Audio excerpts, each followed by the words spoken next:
صلو علی الحبیب صلی اللہ تعالی علی محمد صلی اللہ تعالی علیہ وآلہ وسلم۔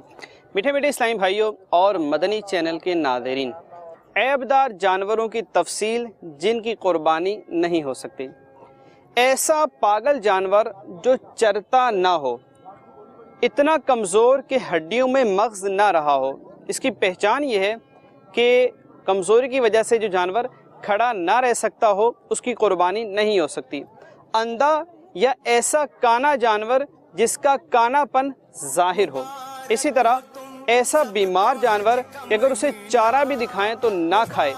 ایسا لنگڑا جو خود اپنے پاؤں سے قربان گاہ تک نہ جا سکے، جس کے پیدائشی کان نہ ہوں، یا ایک کان ہو یا ایک کان نہ ہو۔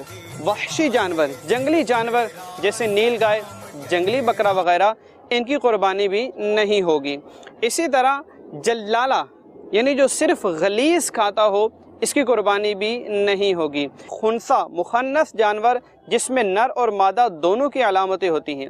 اسی طرح وہ جانور جس کا ایک پاؤں کاٹ لیا گیا، یا جس کا کان، دم یا چکی 1/3 1/3 سے زیادہ کٹے ہوئے ہوں، ان کی قربانی نہیں ہوگی۔ ناک کٹے ہوئے جانور کی قربانی نہیں ہوگی۔ ایسا جانور جس کے دانت نہ ہوں، جھڑ گئے ہوں، تھن کٹے ہوئے ہوں یا خشک ہوں، ان سب کی قربانی ناجائز ہے۔ بکری کے اندر ایک تھن کا نہ ہونا اور گائے اور بھینس کے اندر 2 تھن کا نہ ہونا قربانی نہ ہونے کے لیے کافی ہے۔